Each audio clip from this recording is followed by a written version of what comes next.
I hope you had a great day. I hope you had a meaningful day. I hope you had a peaceful day. I hope you had a fruitful day. Well, today we're going to talk about, as part of our de-stress series, we're going to learn another method that can help you sleep, that can help you de-stress. Maybe not really help you sleep right away. With a couple of, nights of practice, it will eventually help you get there. Now, we all understand the importance of oxygen when it comes to de-stressing us. There's a stress hormone called cortisol. So when cortisol gets produced, everything in the human body changes. We move into the sympathetic nervous system, where it's impossible for you to sleep. So we have to come back into the parasympathetic nervous system, which is the rest and digest. So we can't force ourselves to sleep if we're in the sympathetic nervous system. The same way we shouldn't be eating meals when we're in the sympathetic nervous system. Because if you're eating in fight and flight and not in rest and digest, which is parasympathetic, you're not digesting your food well. You end up eating more calories. You have indigestion, acidity, flatulence, because you're in the wrong system. You got to be in the right system to digest food and in the right system to sleep.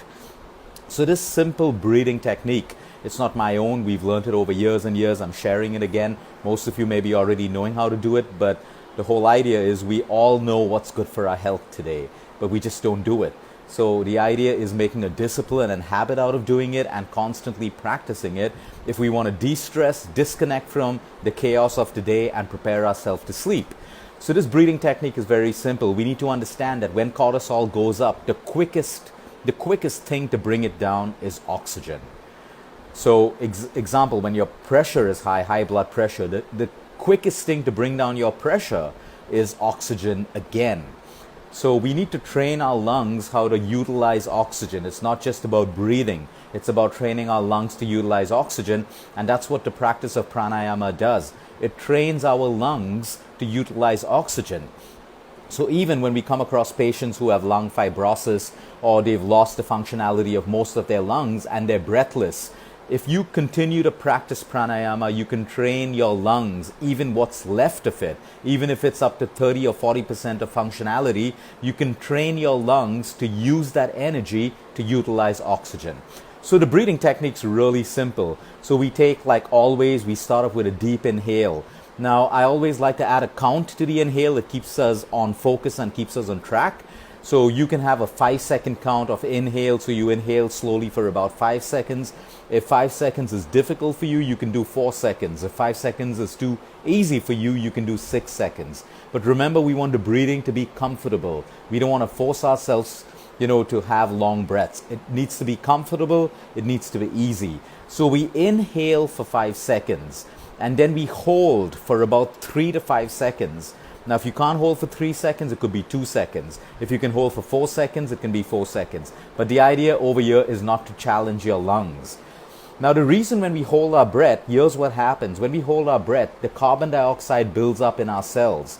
Now, if anyone's ever done an SpO2 to check the oxygen in your blood, the more carbon dioxide that settles in the blood, which means your oxygen level in the blood drops, you feel drowsy. So you'll see this in patients and people whose SpO levels are low, which means they have less oxygen and more carbon dioxide in their blood. It makes them drowsy. It makes them sleepy. So we're not trying to trick ourselves into sleeping by keeping carbon dioxide in our body. That's not a healthy thing to do for your cells or for you. But the idea is hold your breath for about 3 to 5 seconds. And now the exhale is very important. You open your mouth and you make like a whooshing sound. So basically you purse your lips together and it's whoosh. So you inhale for 5, you hold for about 3 to 5, and then you slowly let go. Whoosh. And you don't control the outflow, you just let it come out. So you let all that carbon dioxide come out in a whoosh manner. So it's inhale for 5, you hold your breath for about 3 to 4 seconds, and then you completely let your lungs empty out completely. So your exhale is going to be longer than your inhale. And you do this about 6 to 7 times. Take it up to 9 to 10 times. If you don't have time to do it 10 times, then you want to increase the inhale, increase the hold, and increase the exhale. So you do this about 6 to 7 times, and you trick the body into moving from sympathetic to parasympathetic. You do this at the edge of your bed with your back straight. You do not do this lying down. So you sit at the edge of your bed with your back straight, your spine straight. That's the right posture. You finish this breathing and you go straight to sleep. So obviously anything that's natural is not going to work for you the first time if you have a sleep problem or if you're insomniac. But the more you keep practicing this, you can keep rotating between left nostril breathing, or you can keep doing this simple method of 5 seconds, 3-second hold, and a long whoosh. In that long whoosh, all the stress of the day, everything, all that built up carbon dioxide, because we don't breathe the right way, comes out of your system.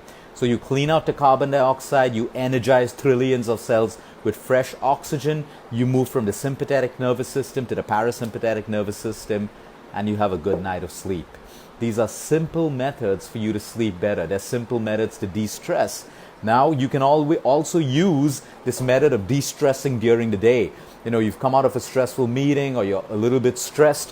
What you do is you take a couple of deep inhales and then you just exhale through your mouth. You don't do the hold during the day because we're not trying to fall asleep.